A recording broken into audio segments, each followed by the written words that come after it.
নমস্কার, সোমার স্পেশাল কিচেনে আপনাদের স্বাগত জানাই। আজকে করব ঢ্যাঁড়স কুমড়োর একটা ভাজি করব। এটা খুব সুন্দর জিনিস। আর একটা করব টমেটোর চাটনি। আপনারা দেখতে থাকুন পুরো ভিডিওটা। প্রথমে আমি জিরে আর শুকনো লঙ্কাটা ভেজে গুঁড়িয়ে নেব। এই জিরে আর শুকনো লঙ্কাটা ভেজে গুঁড়িয়ে নেব। আচ্ছা, এটা ভাজা হয়ে গেছে, এবার আমি একটু নামিয়ে নেব। আচ্ছা, কড়াটা গরম হয়ে গেছে, এবার আমি এতে সর্ষের তেল দিলাম। দিয়ে এই ঢ্যাঁড়সটা আগে প্রথমে ঢ্যাঁড়সটা ভেজে নেব।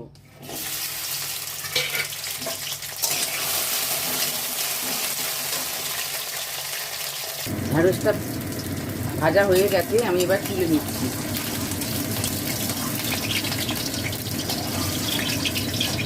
এবার আমি এই তেলেতে কুমড়োটা ভেজে নেব। আচ্ছা, কুমড়োটা আমার ভাজা হয়ে গেছে, আমি এবার তুলে নিচ্ছি কুমড়োটা। এই তেলেতেই আমি কাঁচা লঙ্কা, কালো জিরে আর শুকনো লঙ্কাটা ফোড়ন দিলাম। আচ্ছা, এবার আমি পেঁয়াজটা ভাজা হয়ে গেছে, এবার আমি এই কুমড়ো আর ঢ্যাঁড়সটা দিয়ে দিলাম। পেঁয়াজটা ভাজা হয়ে গেছে, কুমড়ো ঢ্যাঁড়সটা দিয়ে এবার পরিমাণ মতো নুন দেবো।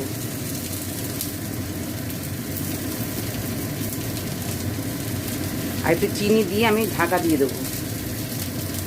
এবার চিনি দিয়ে আমি ঢাকা দেবো। আচ্ছা, এটা আমার হয়ে গেছে, এবার আমি এটা ঢাকনাটা খুলে এটা ঢেলে নেবো। এই যে এবার ঢেলে নেবো এটা। আচ্ছা, এবার ওটা হয়ে গেছে, এবার একটু কড়াতে অল্প করে তেল দিলাম, দিয়ে এই শুকনো লঙ্কাটা ফোড়ন দেবো।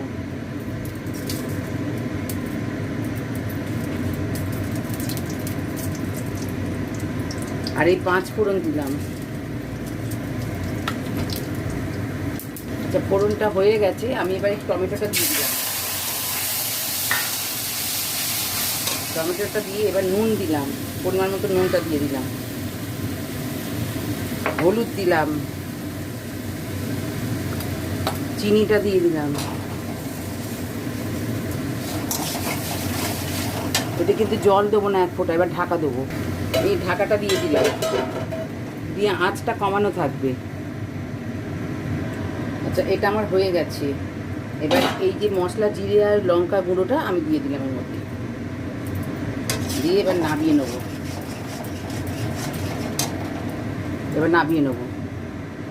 এই দুটো রেসিপি আপনারা, টমেটোর চাটনি আর ঢ্যাঁড়স কুমড়ো ভাজি, এই দুটো রেসিপি আপনারা করবেন, কমেন্টে জানাবেন খেয়ে। আর আজকের মতন এই পর্যন্ত। আপনারা লাইক সাবস্ক্রাইব করবেন। নমস্কার।